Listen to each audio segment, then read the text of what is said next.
Hey guys, I am inside today because it is about 2 o'clock in the afternoon in July in Austin and it is hella hot outside. So I'm in my kitchen, but I'm going to propagate and repot this Hoya Kerii, and we're gonna just refresh her up because she's looking a little scraggly, and I think we can make some babies. They are kind of slow growers until they get going, until they're rooted. So let's give it a shot. All right, here's the Hoya Kerii. I started her from literally these 2 leaves, and she has grown this much in about a year. So she's super compact in here. This is going to be really tough. I'm going to just probably start propagating the leaves first and letting this soak so that I can restart her. I don't necessarily want to restart her, but I want to give her a fresh up, so a glow up, so to speak. But you want to always sterilize your equipment. I use alcohol, just plain rubbing alcohol.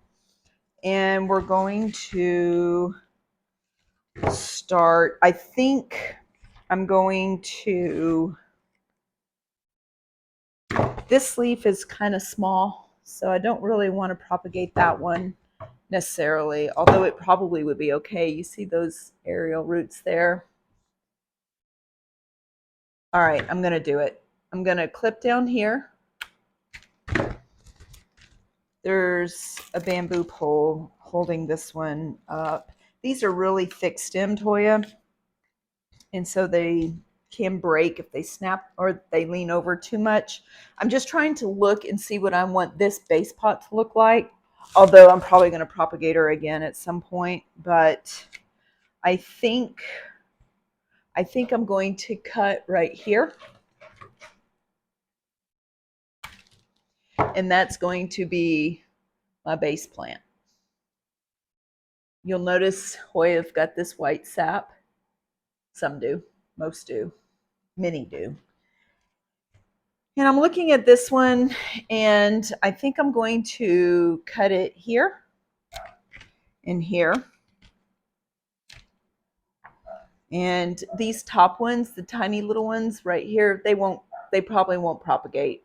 They're not hardened off yet. So actually, I'm just going to leave it like that and propagate it like that. This bottom branch, gonna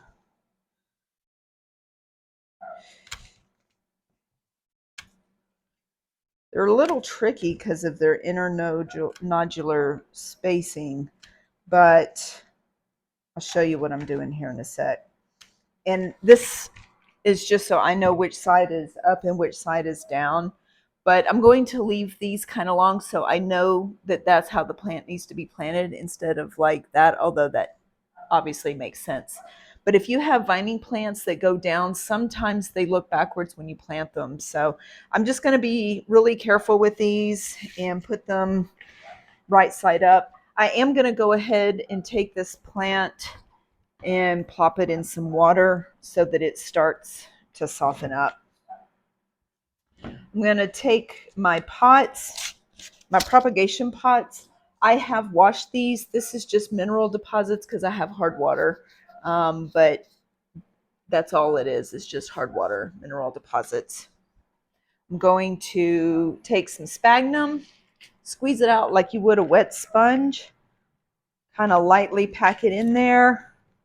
You want it to be airy so that the roots can easily take. I'm going to start with that much and see what I can get out of it. So what I'm going to do is I'm going to take this Hoya Kerii, and I'm going to, because I want the sphagnum to come up over this top, but not too far. So I'm going to take a little bit more off the bottom there. A lot of people, including myself, are, I wouldn't say allergic, but sensitive to the saps. They actually make me itch. So I try to avoid it, but it's kind of unavoidable. And I refuse to wear gloves. It's just how I am. That's just what I do. And I know that I'll be itching tonight a little bit. So I'm going to take the piece and I'm going to wrap it around like this. It's like making a little, I don't know, it's like a little burrito, but you're just kind of swaddling it like that. And I'm just going to plop it in to the edge. Take my next node. Now this one, if I push too far, it's going to snap. So I may kind of do it like that, squeezing it, and put it on the edge here. I'm going to probably need to pin them down a little bit just so that they don't fall out of their pots. It's always nice to have some of these handy, these pins. I make them out of excess wire. I also can buy wire for them, but I'm going to go ahead and pin them down right there so that they're a little more stable. I'm going to look for a small one that I can propagate here, like this one. This one is small-ish because I don't have a lot of room left in this pot. And I'm going to kind of wrap it up like that. And I'm going to put it in the pot. And that's going to be one. This one's kind of flimsy, so I'm going to put some sphagnum around it. The important things is that the growth points are exposed. This Kerri, its growth point really isn't, but I don't have any other option. I'm just going to have to hope that that one works. So there's one. I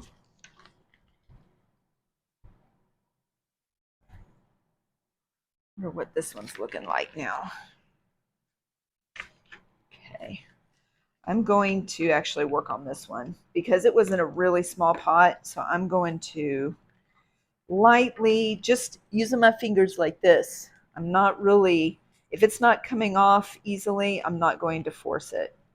I'm just going to keep kind of rubbing it through my hands. Hoya roots are not usually very deep and they're usually a little fragile because they're epiphytes. So they don't really rely on their roots much for nutrients other than like basic water. They use their roots to attach to plants. That's really what they use it for. They do use their roots for nutrient grabbing, but not like normal plants that have really intricate root systems. So that's about as much as I am comfortable taking off of this plant. And I will probably compost this sphagnum, but I'm just going to put it right there for now because it's old sphagnum. It's going to do really well in pots mixed with soil that you want to, like what you would use peat moss for. You could mix that in, but this is what I'm going to use this for. I'm just going to recompost it and mix it in with some soil one day.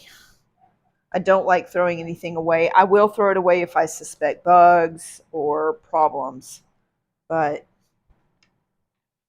I don't see anything like that on this plant. All right, so I'm going to put her in about that deep in there. She's going to love this new arrangement. She was screaming to have fresh pots. We're in our dry season here in Central Texas. It's mid-July now. But every once in a while you can get some random thunderstorm that pops up. So what I'm going to do before I put these outside is put ground cinnamon on all the fresh cuts just to kind of keep everything from getting too wet and bugs and everything else. So there's the base plant that we had, and she'll pop off more. It'll take some time. Like I said, these do take some time to grow. If you've ever bought one from the store, like during Valentine's Day, they're real popular because of their heart shapes. But if they don't have part of this node on this stem, they're not going to grow. Occasionally you get lucky and you get one to grow. But they were real popular for a while, these Kerii were. I don't know that they're necessarily that popular right now. I like it. It's an easy plant to grow, and it's a cute plant. It would make a cool little gift for someone, which I might do with some of these. All right, I'm looking at my stash here. And I think I'm going to start with this one so that I encourage growth into the roots. I'm going to clip off this new growth because the chances of those two little flimsy leaves making it are almost nil. So I'm just going to cut that off. I hate to do it, but I'm going to. And I'm going to put some sphagnum around it like that. And I'm going to plop it in. Actually, let's take it off the side like that. And we can probably get extra in there. I'm going to put just a little bit around that node so that it's covered pretty well, but it still is popping out. Going to take this one and do the same thing. It's like a little burrito.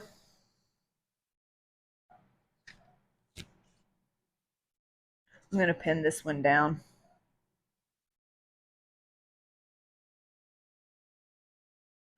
Probably going to pin this one down too, just for giggles, just to make sure it doesn't go anywhere. And I've got this little one. I'm going to cut it a little bit more, but I've got this little one that I'm going to plop in here.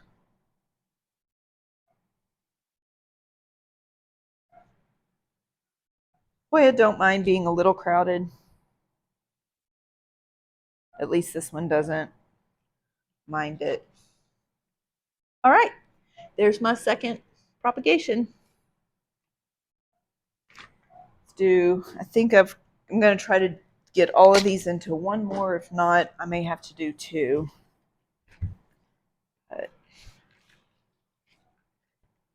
And I will water them really well before I put them out. The reason I want to squeeze out all the water is so that I get the right amount of moss in there and it's not too compacted, which is why I don't put it in soaking wet. I'll do it like that. This one's got a lot of aerial roots, so as an experiment, I'm going to root it like this and see what happens. It may or may not work, but I'm going to try it and see. It'll be a neat little experiment like that.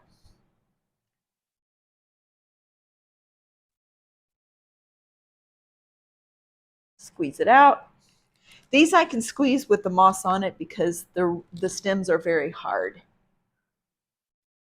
You don't want to do this with like thin-leafed or thin-stemmed Hoya because you can break them. But these are pretty hardy and pretty hard to break. All right, I've got this one, and then I've got this one. Since this one's bigger, I'm going to just kind of cut it. I still have some aerial roots on there, or roots that I'm hoping will help get her rooted faster. So we're going to do that. And then I don't want her too deep there. Let's do something like that. And then I'm going to take this one and just kind of trim the bottom off just a little bit so it looks like that. Put some sphagnum moss around it. This is going to be my last one. I'm going to put her in this way. And I'm going to pin this one down just to be safe. All right. There's my third one. I'm going to label them with plant markers and put a date on them so I know what they are, although this one's not very easily mistaken for anything else. But I'm going to go ahead and label them, and I like to put dates on them so that I know when I started them. Anyway, thanks for joining me.